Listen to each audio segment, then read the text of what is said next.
Hello everyone, welcome back to the channel. मैं हूं रुद्र, आपका नीट बायोलॉजी एक्सपर्ट। आज इस वीडियो में बात करने वाले हैं एक बहुत इंपॉर्टेंट टॉपिक के ऊपर, जिसका नाम है कैंसर। हमारे क्लास 12th बायोलॉजी में चैप्टर है ह्यूमन हेल्थ एंड डिजीज, उसी का पार्ट है कैंसर। कैंसर आखिरकार फैलता कैसे है, कैंसर होता क्या है, कितने तरह के कैंसर होते हैं, सारी चीजों के बारे में आज इस वीडियो में डिस्कस करने वाले हैं। एक ऐसी बीमारी जो कि आज के मॉडर्न डे में सबसे ज्यादा डेथ का कारण होती है, चाहे इंडिया की बात करें चाहे आउट ऑफ इंडिया की बात करें, सबसे ज्यादा जो डेथ होता है वो कैंसर की वजह से होता है।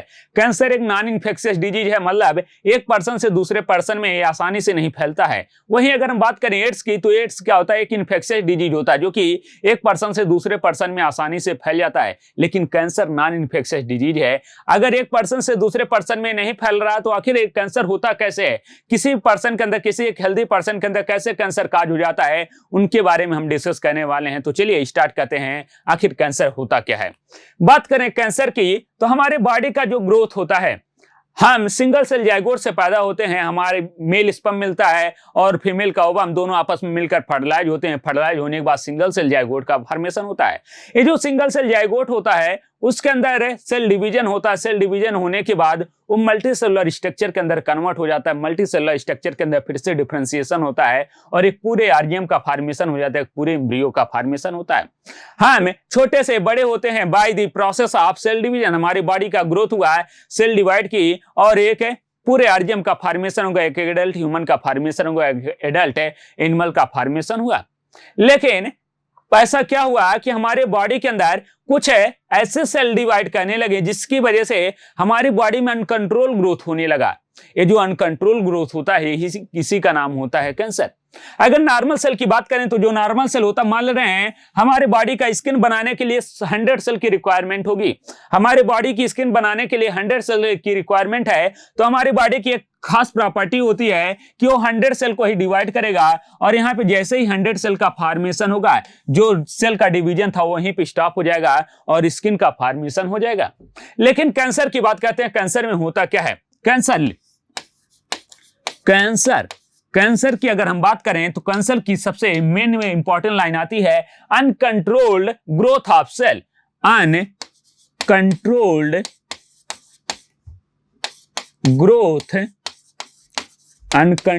Growth of cell. यहां पे सेल डिवीजन तो हो रहा है, सेल डिवीजन यहां पे भी हो रहा है, सेल डिवीजन यहां पे भी हो रहा है, लेकिन यहां पे क्या होता है कि हमारे पास अनकंट्रोल्ड ग्रोथ होता है। अनकंट्रोल्ड ग्रोथ मींस एक सेल है, इसको 100 सेल के अंदर डिवाइड करना है, लेकिन ये जैसे 100 सेल हुआ उसके बाद ये रुका नहीं, ये और डिवाइड करने लगा और अपना नंबर एक्सपोनेंशियली तरीके से बढ़ाने लगा। अपना नंबर एक्सपोनेंशियल तरीके से बढ़ाने लगा। अब अगर अपना नंबर एक्सपोनेंशियल तरीके से बढ़ाएगा तो यहाँ पे हर सेल को न्यूट्रिशन नहीं मिल पाएगा। अगर अपना नंबर अनकंट्रोल तरीके से बढ़ाएगा तो यहाँ पे न्यूट्रिशन नहीं मिलेगा, सेल का एक मास बन जाएगा, एक गुच्छा बन जाएगा, जिसको आज हम नाम देते हैं ट्यूमर। ट्यूमर होता क्या है, जो सेल ग्रोथ की, ये सेल अनकंट्रोल ग्रोथ हुई, अनकंट्रोल ग्रोथ होने की वजह से इनका अनमैनर्ड डिवीजन हुआ और एक मास बना लिया, एक थक्का बना लिया, जिसे को क्या नाम दिया जाता है, ट्यूमर नाम दिया जाता है। अब ये ट्यूमर की बात करते हैं, ट्यूमर होता क्या है आखिर। यहाँ पे जो हमारा कॉन्टैक्ट है, जो हमारा सेल है, उसके अंदर ऐसी कौन सी प्रॉपर्टी है जिसकी वजह से अनकंट्रोल ग्रोथ करने लगा। तो जो नॉर्मल सेल होते हैं, नॉर्मल सेल की अगर हम बात करें तो नॉर्मल सेल के अंदर एक प्रॉपर्टी होती है कॉन्टैक्ट इनहिबिशन की। Contact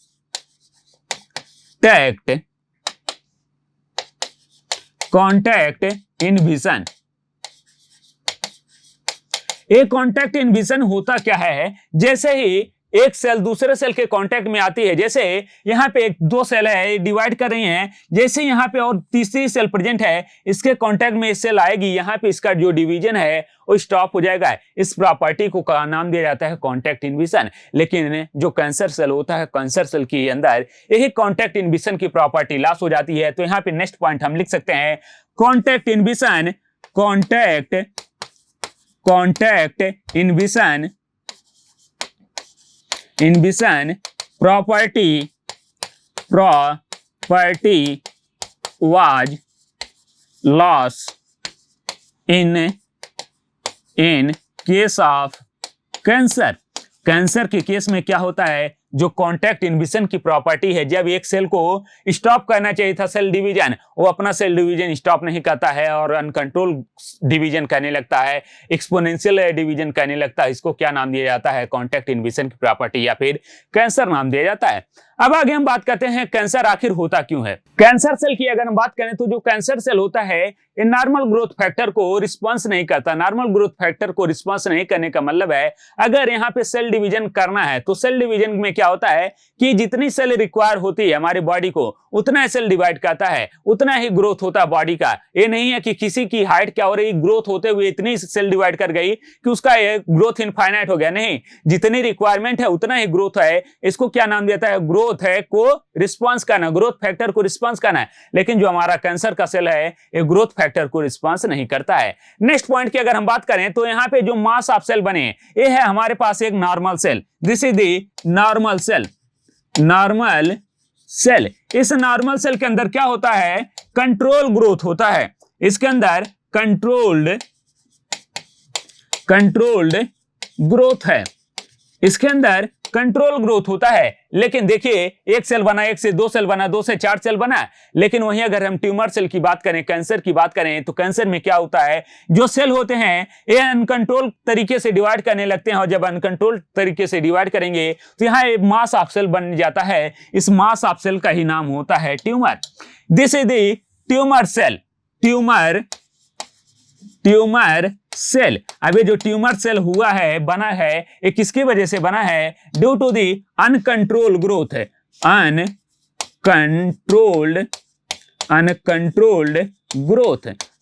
uncontrolled growth of cell. Cell जो थे उनको डिवाइड करना चाहिए था एक कंट्रोल मैनर में, बट वो अनकंट्रोल तरीके से डिवाइड करते हैं और यहाँ पे क्या बना लेते हैं? ट्यूमर का फॉर्मेशन कर लेते हैं। अब बात करते हैं ट्यूमर कितने तरीके के होते हैं, टाइप ऑफ ट्यूमर की। तो टाइप ऑफ ट्यूमर दो तरीके का ट्यूमर होता है। One is the benign tumour,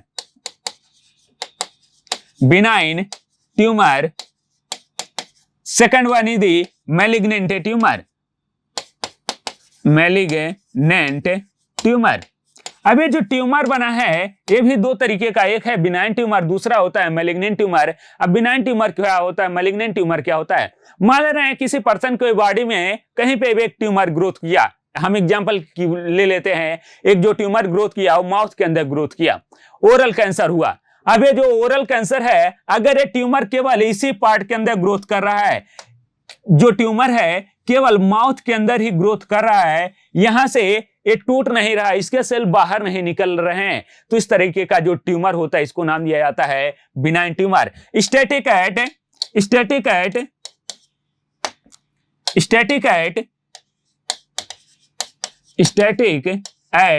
their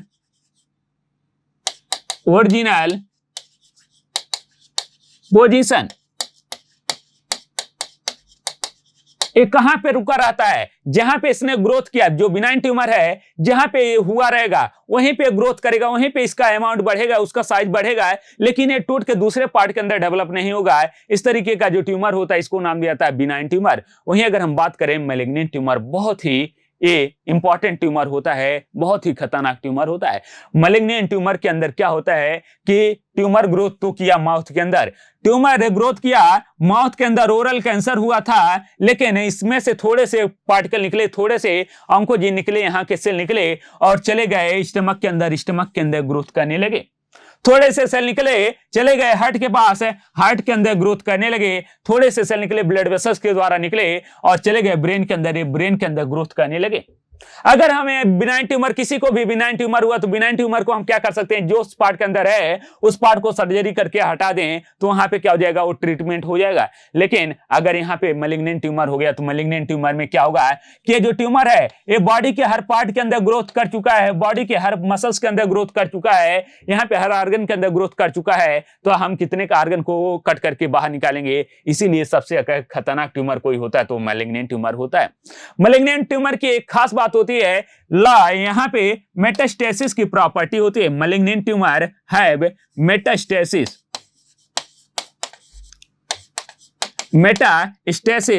property. अबे metastasis property most feared property होती है ट्यूमर की। मेटास्टेसिस प्रॉपर्टी का मतलब होता है अपने ओरिजिनल पोजीशन से निकल के ब्लड वेसल्स के थ्रू दूसरे ऑर्गन में जाके ग्रोथ करने लगते हैं। इस प्रॉपर्टी को नाम दिया जाता है मेटास्टेसिस की प्रॉपर्टी। वहीं अगर हम बात करें तो बिनाइन ट्यूमर हो गया, मलिग्नेंट ट्यूमर हो गया। अगर बात करें सबसे खतरनाक कौन होता है, malignant tumour is the most feared tumour. Malignant tumour most feared tumour होता है किसी भी पर्सन के अंदर। अगर मलिग्नेंट ट्यूमर होता है तो उस केस में मैक्सिमम चांस होता है उसका डेथ ही होना। नेक्स्ट बात करते हैं, आखिर ट्यूमर सेल इतना खतरनाक होता क्यों है? हमारी बॉडी का ग्रोथ ही तो हो रहा है, सेल का डेवलपमेंट ही तो हो रहा है, तो आखिर ट्यूमर सेल इतना खतरनाक क्यों है, इतनी फियर्ड प्रॉपर्टी क्यों है ट्यूमर सेल की? तो बात करते हैं, ट्यूमर सेल जो होता है उसके अंदर एक बहुत ही खास प्रॉपर्टी पाई जाती है जिसका नाम होता है एपोस्टेसिस। एपोस्टेसिस ये जो प्रॉपर्टी होती है ये हमारे नॉर्मल सेल के अंदर देखने को मिलती है, लेकिन जो ट्यूमर सेल होता है इसके अंदर क्या होता है, ये एब्सेंट होता है। Apoptosis is absent in tumour cell. Tumour cell के अंदर जो एपोस्टेसिस की प्रॉपर्टी होती है वो एब्सेंट होती है। अब एपोस्टेसिस होता क्या है? एपोस्टेसिस की अगर हम बात करें, जो एपोस्टेसिस होता है इसका मतलब होता है प्रोग्राम्ड सेल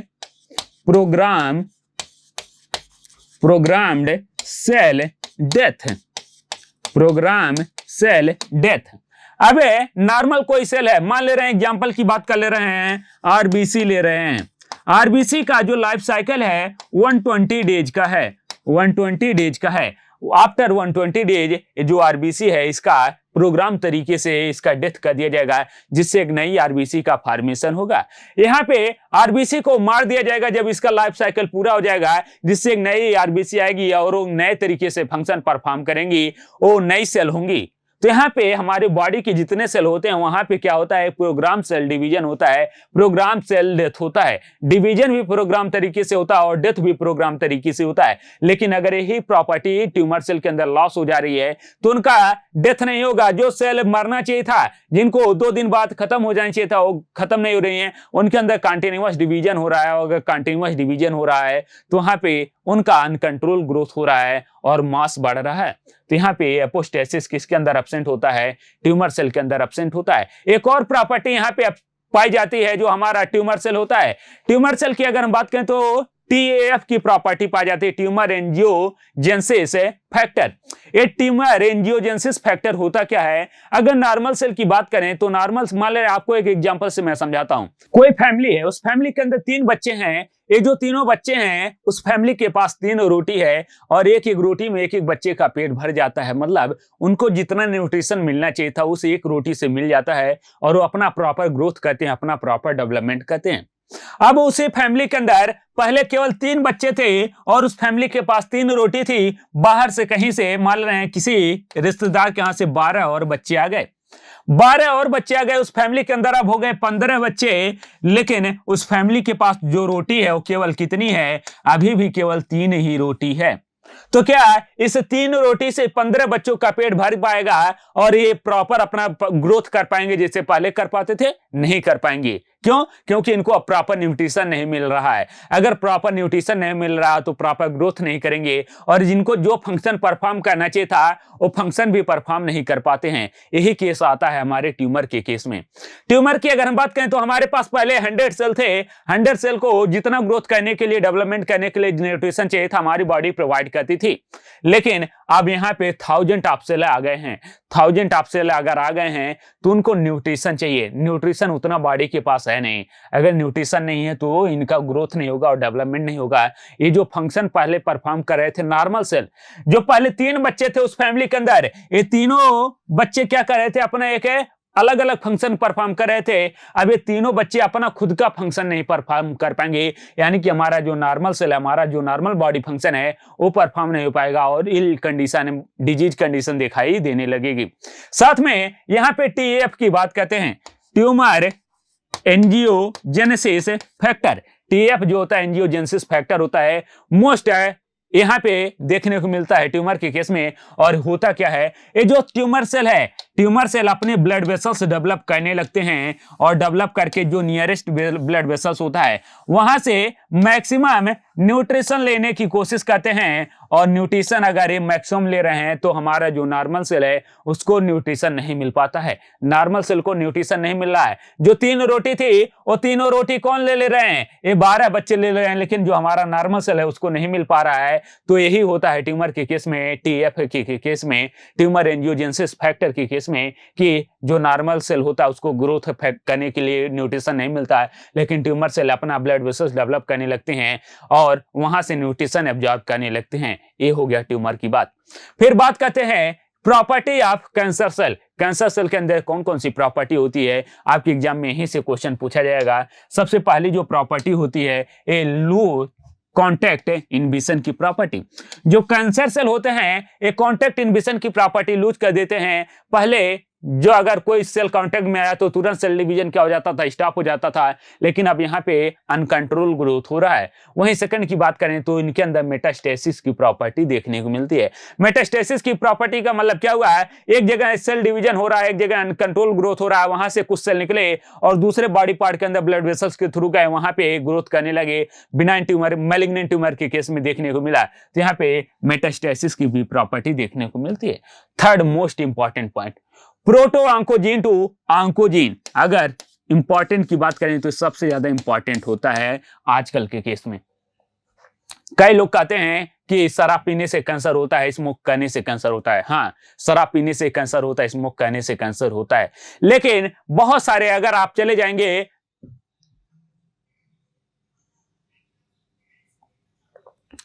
टाटा के कैंसर हॉस्पिटल में तो वहां पे बहुत सारे पर्सन ऐसे आपको मिलेंगे कि उनके अंदर ना तो टोबैको स्मोक करते हैं, ना तो अल्कोहल पीते हैं, लेकिन उनको क्या हो गया है, कैंसर हो गया है। अब ये कैंसर होता क्यों है, उसके लिए एक जीन बहुत ज्यादा रिस्पॉन्सिबल होता है जिसका नाम होता है प्रोटो ऑन्कोजीन।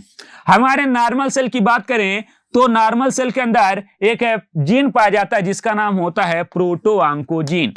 प्रोटो ऑन्कोजीन, ये जो प्रोटो ऑन्कोजीन होता है ये सप्रेस करता है इसके अनकंट्रोल ग्रोथ को, सप्रेस करता है नॉर्मल सेल के अनकंट्रोल ग्रोथ को। साथ में यहाँ पे ट्यूमर सप्रेसर फैक्टर भी पाया जाता है, ट्यूमर सप्रेसर फैक्टर भी पाया जाता है।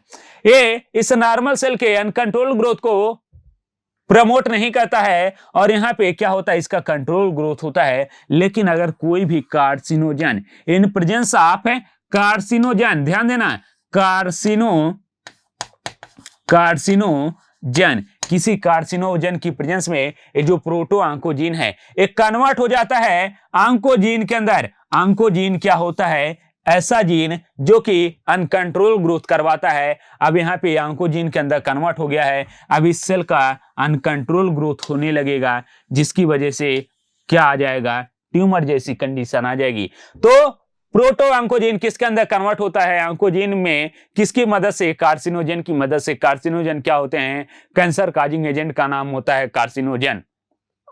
फिर increase the telomerase activity, telomerase activity भी क्या हो जाती है, कैंसर के केस में इंक्रीज हो जाती है। टीलोमरेज एक्टिविटी क्या होती है, आपको पता है क्रोमोसोम के ऊपर एक लेंथ पाया जाता है जिसका नाम होता है टीलोमियर। ड्यूरिंग सेल डिवीजन ये जो टीलोमियर होता है इसकी लेंथ शॉर्ट होती जाती है जिसकी वजह से कहते हैं कि एजिंग की प्रॉपर्टी आ रही है। जितना ज्यादा एज होगा टीलोमियर उतना शॉर्ट होगा, और अगर टीलोमियर शॉर्ट होता जाएगा तो जो सेल डिवीजन की प्रॉपर्टी, जितना ज्यादा सेल डिवीजन हो रहा था उतना ज्यादा सेल डिवीजन नहीं होगा और धीरे धीरे बुढ़ापा की तरफ, एजिंग की तरफ बढ़ेंगे। लेकिन यहाँ पे टीलोमेयर की एक्टिविटी की बात करें तो टीलोमेयर की एक्टिविटी इंक्रीज हो जाती है। जो टीलोमेयर शॉर्ट होने चाहिए था वे टीलोमेयर बढ़ने लगता है। तो जो पहले सेल डिवीजन क्या होता था, कंट्रोल तरीके से होता था, एजिंग बढ़नी चाहिए थे, अब वो एजिंग बढ़ती नहीं, एजिंग क्या होने लगती है, यहाँ पे कम होने लगती है, अनकंट्रोल तरीके से ग्रोथ करने लगता है। सेल के डिवीजन में कोई भी रुकावट नहीं आती है। तो सबसे ज्यादा इंपॉर्टेंट है और क्या होता है, इंक्रीज द टीलोमेरेज एक्टिविटी। आपके एग्जाम में पूछा जाता है कि कैंसर के केस में टीलोमेरेज की एक्टिविटी इंक्रीज होती है, डिक्रीज हो जाती है, तो यहाँ पे क्या होती है, इंक्रीज होती है। इस चीज को ध्यान रखना। नेक्स्ट आता है टाइप ऑफ कैंसर। अगर हम कैंसर के टाइप की बात करें तो मैक्सिमम जो कैंसर होता है ये दो चीजों से होता है। एक आता है आपका ectoderm, most of the cancer most of the cancer are occur in ectoderm कहां पे होता है? मैक्सिमम जो कैंसर देखने को मिलता है एक्टोडर्म के अंदर देखने को मिलता है, और एक्टोडर्म का जो कैंसर होता है इसका नाम दिया जाता है आपका कार्सिनोमा। कार्सिनोमा। अब ये मैक्सिमम जितने भी आपके एक्सटर्नल ऑर्गन है, माउथ कैंसर हो गया, ओरल कैंसर हो गया, ये अब यूट्रस का कैंसर हो गया, ब्रेस्ट कैंसर हो गया, सारे जितने भी इक्टोडर्मल ओरिजिन ऑर्गन हैं, सारे के सारे जो कैंसर होते हैं वो किस टाइप में आएंगे? कार्सिनोमा टाइप के में आएंगे। ये कितने होते हैं? अबाउट 85%। पहला टाइप आपका कैंसर हो गया। अब इसमें हर तरह का, माउथ के अंदर हुआ ओरल कैंसर, लंग्स के अंदर होगा लंग कैंसर, अब ब्रेस्ट के अंदर हुआ ब्रेस्ट कैंसर, यूट्रस के अंदर हुआ तो यूट्राइन कैंसर। ये सारे के सारे क्या हैं? आपके ओरल के, आपके एक कार्सिनोमा के एग्जांपल है। वहीं अगर हम सेकंड की बात करें तो सेकंड टाइप ऑफ कैंसर होता है सारकोमा।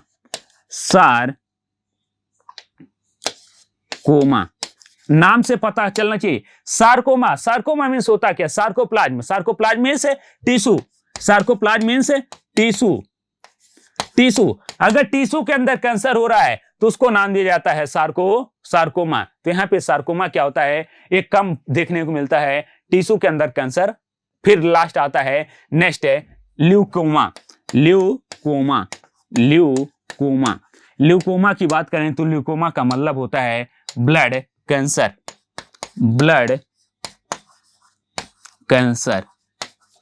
अभी ब्लड कैंसर आपका WBC की वजह से भी हो सकता है और RBC की वजह से भी हो सकता है। यहाँ पे ब्लड कैंसर भी दो तरीके का होता है। अब यहाँ पे बात करते हैं WBC के केस में। WBC के केस में क्या होता है कि नॉर्मल WBC का जो काउंट होता है 6000 से 8000 होता है, लेकिन फिर यहाँ पे जो WBC का कैंसर होता है, ल्यूकोमा होता है, उस केस में WBC का नंबर इंक्रीज हो जाता है मोर देन 1 लाख पर mm³।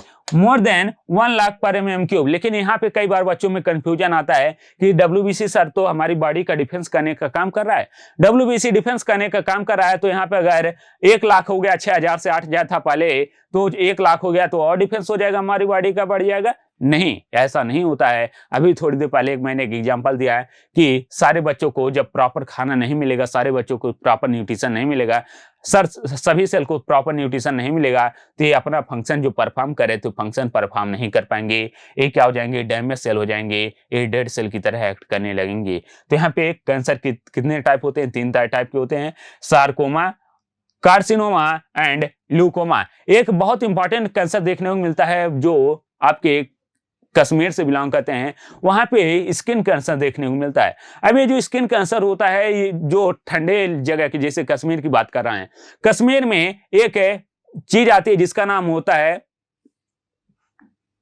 कंगीरी। कंगीरी क्या होता है? एक मटके की तरह होता है, उसको गले में लटका लेते हैं, उसके अंदर भरा होता है कोयला। अब ये कंगीरी की वजह से क्या होता है कि वो कंटिन्यूअस बॉडी के अंदर हीट जनरेट कर रहा है। अगर हीट जनरेट करा तो डायरेक्ट कांटेक्ट में होता है स्किन के, जिसकी वजह से क्या होता है? स्किन के सेल पेनिट्रेट होते हैं, लगातार इरिटेट होते हैं, और यहाँ पे कहीं ना कहीं उनके डैमेज होने की ज्यादा चांस रहता है, और जिसकी वजह से स्किन कैंसर होता है। कश्मीर के लोगों में पहले देखने को मिलता था, बट अब नहीं होता है। नेक्स्ट हमारे पास पॉइंट आता है यहाँ पे कार्सिनोमा। कौन कौन से कार्सिनोमा हो सकते हैं? हम बात कर रहे थे कैंसर काजिंग एजेंट की, तो कार्सिनोमा आपके 3 तरीके के हो सकते हैं। एक हो सकता है फिजिकल, एक हो सकता है केमिकल, और तीसरा हो सकता है बायोलॉजिकल। फिजिकल की अगर हम बात करें तो फिजिकल में सबसे पहला आता है by radiation cause DNA damage leading to the neoplastic transformation. Neoplastic transformation का मतलब होता है ट्यूमर हो जाना। अगर रेडिएशन की वजह से, जैसे गामा रेडिएशन की वजह से या किसी न्यूक्लियर रेडिएशन की वजह से कोई DNA डैमेज हो जा रहा है, उसे DNA डैमेज होने की वजह से वो कन्वर्ट हो जा रहा है नियोप्लास्टिक सेल के अंदर, एक ट्यूमर सेल के अंदर, उससे क्या हो जाएगा? कैंसर हो जाएगा। सेकंड की बात करते हैं आयनाइजिंग रेडिएशन। आयनाइजिंग रेडिएशन के एग्जांपल कौन कौन से हैं? एक्सरे एंड गामा रे, ये भी क्या कहते हैं? आप कैंसर काज करने का काम करते हैं। वहीं अगर हम बात करें नॉन आयनाइजिंग रेडिएशन, UV रे, ये भी क्या करता है? आपका कैंसर काज करने का काम करता है। साथ में एक और लिख सकते हैं हीट। हीट है, जैसे कि अभी मैंने बात की कंगीरी, कंगीरी लगातार कांटेक्ट में है स्किन के, तो वहां पे स्किन कैंसर होने के चांस होते हैं। नेक्स्ट आता है केमिकल एजेंट। केमिकल एजेंट में सबसे पहला आता है टोबैको स्मोकिंग। टोबैको स्मोकिंग से कौन सा कैंसर होता है? लंग कैंसर देखने को मिलता है, जैसे nicotine, tobacco chewing, tobacco chewing, nicotine क्या प्रेजेंट होता है? निकोटीन प्रेजेंट होता है। ये भी क्या कहता है? कैंसर काज करने का काम करता है, जैसे ओरल कैंसर हो गया। फिर थर्ड आता है हमारे पास है बायोलॉजिकल एजेंट। बायोलॉजिकल एजेंट की अगर हम बात करें तो बायोलॉजिकल एजेंट में क्या आता है? Oncogenic virus. बहुत सारे ऐसे बैक्टीरिया होते हैं, वायरस होते हैं जो कि नॉर्मल सेल को कन्वर्ट कर देते हैं। एक है ऑन्कोजीन्स के अंदर, एक है प्रोटो ऑन्कोजीन से ऑन्कोजीन के अंदर, या फिर कह सकते हैं नॉर्मल सेल से कैंसरस सेल के अंदर। उनको नाम दिया जाता है ऑन्कोजेनिक वायरस है, the gene called viral oncogene. इनके पास जो जीन होता है जिसका नाम होता है वायरल ऑन्कोजीन, जो कि नॉर्मल सेल को ऑन्कोजेनिक सेल के अंदर कन्वर्ट करने का काम करता है। फिर आता है technique for the cancer detection. अगर कैंसर डिटेक्ट करना है तो इसके लिए कौन कौन से टेक्निक का यूज किया जाएगा? तो सबसे पहला टेक्निक आता है ब्लड एग्जामिनेशन। ब्लड एग्जामिनेशन से भी क्या पता चल जाता है कि कैंसर है कि नहीं है। नॉर्मल ब्लड काउंट कितना होता है? अगर उससे बहुत ज्यादा ब्लड काउंट है तो यानी कि उस केस में कहीं ना कहीं ब्लड कैंसर होने के चांस हैं। फिर बात करते हैं x-ray. X-ray, sonography, CT scan, MRI, magnetic radiation, इसकी वजह से भी हम क्या करते हैं? पता लगाते हैं कि क्या बॉडी में कहीं भी अनकंट्रोल ग्रोथ हो रहा है क्या, उससे भी कैंसर का पता लगाया जा सकता है। साथ में biopsy and histopathological study. Biopsy क्या होता है? मान रहे हैं कि कहीं पे भी कैंसर हुआ है, अब इसमें से थोड़े से सेल को क्या कर लिया जाता है? बाई सीजर काट के निकाल लिया जाता है और इसकी स्टडी की जाती है कि आखिर नॉर्मल सेल जो ग्रोथ हो रहा है उसका 24 घंटे में हो रहा है, लेकिन ये किस तरीके से डिवाइड कर रहा है, इसका कैसे डिवीजन हो रहा है। अगर यहाँ पे अनकंट्रोल डिवीजन हो रहा है यानी कि कैंसर है, अगर अनकंट्रोल डिवीजन नहीं है तो कैंसर नहीं है। तो बायोप्सी में क्या किया जाता है? एक छोटा सा पीस कट किया जाता है, निकाल लिया जाता है बाय सर्जिकल मेथड, और उसकी स्टडी की जाती है। इसी को नाम दिया जाता है biopsy and histopathological study. Next आता है मॉडर्न टेक्निक। मॉडर्न टेक्निक की अगर हम बात करें तो यहाँ पे एक बहुत ही इंपॉर्टेंट एजेंट का यूज किया जाता है, antibiotic agent cancer specific antigen. एक है कैंसर स्पेसिफिक एंटीजन का यूज किया जाता है जिससे इरिटेट करवाया जाता है बॉडी के अंदर, और अगर वहां पे कैंसर सेल होगा तो क्या करेगा? वहां पे इरिटेशन होगा और वो रिस्पांस शो करेगा। अगर कैंसर नहीं होगा तो वहां पे रिस्पांस शो नहीं करेगा। ये क्या होता है? मॉडर्न टेक्निक होता है पहचानने का आपका कैंसर। फिर नेक्स्ट आता है ट्रीटमेंट ऑफ कैंसर। जरूरी है ट्रीटमेंट की अगर हम बात करें तो ट्रीटमेंट में सबसे पहला जो इंपॉर्टेंट आता है वो है सर्जरी। सबसे पहला ट्रीटमेंट आता है सर्जरी। जहां पे भी कैंसर सेल होगा, ट्यूमर सेल होगा, उसको काट करके बाहर निकाल दिया जाएगा उस पार्ट को। नेक्स्ट आता है रेडियोथेरेपी। रेडियोथेरेपी में बहुत सारे रेडिएशन बॉडी के अंदर डाले जाते हैं जिस पॉइंट पे कैंसर हुआ रहता है, और उस सेल को डैमेज कर दिया जाता है, बर्न कर दिया जाता है। यहाँ पे आता है कोबाल्ट-60 एक एग्जाम्पल। नेक्स्ट आता है कीमोथेरेपी। बहुत सारे ड्रग्स की मदद से जो सेल का ग्रोथ हो रहा था उसको रोका जाता है कि सेल का ग्रोथ ना हो, इसको नाम दिया जाता है कीमोथेरेपी। और लास्ट में आता है इम्यूनोथेरेपी। इम्यूनोथेरेपी की बात करें तो इम्यूनोथेरेपी में होता क्या है? इम्यून सिस्टम को यहाँ पे लगाया जाता है फॉर द कैंसर सेल। पहले हमारा जो नॉर्मल इम्यून सिस्टम होता है एक कैंसर सेल को पहचान नहीं पाता है, नॉर्मल सेल कैंसर सेल को पहचान नहीं पाता है। हम उसके अंदर डालते हैं अल्फा इंटरफेरॉन। ये जो अल्फा इंटरफेरॉन होता है हमारे इम्यून सिस्टम को एक्टिवेट करता है पहचानने के लिए कि हमारे बॉडी के नॉर्मल सेल नहीं है, इनको पकड़ो और मारो। और जब हमारा इम्यून सिस्टम एक्टिवेट हो जाता है तो इस सेल को कहीं ना कहीं धीरे धीरे मारना शुरू कर देता है। ये होता है आपका इम्यूनोथेरेपी। यहाँ पे इसके बहुत सारे आपके साइड इफेक्ट भी होते हैं, जैसे वीकनेस आ जाती है, एनीमिया कंडीशन हो जाता है, बालनेस कंडीशन है, सारे के सारे बाल झड़ जाते हैं। ये सारे इसके साइड इफेक्ट हैं। फिर बात करते हैं मोस्ट ऑफ द कैंसर कैसे ट्रीट किए जाते हैं। ये अलग अलग केस में अलग अलग चीजें अप्लाई की जाती हैं, लेकिन मोस्ट ऑफ द कैंसर की अगर हम बात करें तो most of the cancer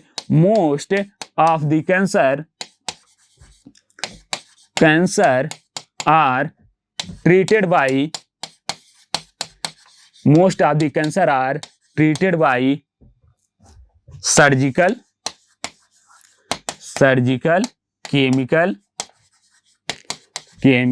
and radiotherapy, तीनों क्या किया जाता है, एक साथ में दिया जाता है। केमिकल थेरेपी भी किया जाता है, कीमोथेरेपी भी किया जाता है और रेडियोथेरेपी भी किया जाता है और सर्जिकल मेथड भी, तीनों का एक कंबाइन दिया जाता है, जिसकी वजह से कैंसर के ट्रीटमेंट को किया जाता है। एक बात हो गई कैंसर की। अब कैंसर से रिलेटेड अगर कोई भी डाउट हो तो आप कमेंट सेक्शन में जरूर बता सकते हैं। आई होप आपको समझ में आया होगा। अभी तक हमने क्या क्या पढ़ा है, सबसे पहली बात करें हम कैंसर की। कैंसर होता क्या है, अनकंट्रोल ग्रोथ ऑफ सेल। कितने तरीके के होते हैं, दो तरीके का, एक बिनाइन ट्यूमर, एक मैलिग्नेंट ट्यूमर। बिनाइन ट्यूमर की बात करें तो जहां पे कैंसर होगा, ट्यूमर हुआ रहेगा, वहीं पे उसका ग्रोथ होगा। वहीं मैलिग्नेंट ट्यूमर की बात करें तो यहाँ पे ब्लड वेसल्स के थ्रू ये बॉडी के अदर ऑर्गन में भी फैल जाता है। मैलिग्नेंट ट्यूमर के अंदर कौन सी प्रॉपर्टी देखने को मिलती है, मेटास्टेसिस की प्रॉपर्टी। वहीं कौन सी प्रॉपर्टी कैंसर सेल में लॉस हो जाती है, कॉन्टैक्ट इनहिबिशन की प्रॉपर्टी लॉस हो जाती है। फिर बात करें टाइप ऑफ कैंसर की, मोस्ट ऑफ द कैंसर जो होता है एक्टोडर्म में होता है, जिसका नाम होता है कार्सिनोमा। जैसे लंग कैंसर हो गया, ब्रेस्ट कैंसर हो गया, ओरल कैंसर हो गया, सारे कार्सिनोमा के टाइप होते हैं। वहीं अगर हम टिश्यू के अंदर कैंसर हो रहा है तो उसको नाम देता है सार्कोमा, और अगर ब्लड के अंदर कैंसर हो रहा है तो उसको नाम देता है ल्यूकोमा। देन बात करते हैं ट्रीटमेंट ऑफ कैंसर की, तो कैंसर का जो ट्रीटमेंट होता है वो सर्जिकल मेथड से, केमिकल मेथड से, रेडियोथेरेपी से और बायोलॉजिकल इम्यून रिस्पांस मॉडिफायर से किया जाता है। वहीं अगर हम बात करें कार्सिनोजन की, कार्सिनोजन फिजिकल कार्सिनोजन भी हो सकता है, केमिकल कार्सिनोजन भी हो सकता है और आपके बायोलॉजिकल कार्सिनोजन भी हो सकते हैं। आज के लिए इतना ही, मिलते हैं नेक्स्ट वीडियो में। तब तक के लिए सभी को थैंक यू, सभी को नमस्ते और गुड बाय।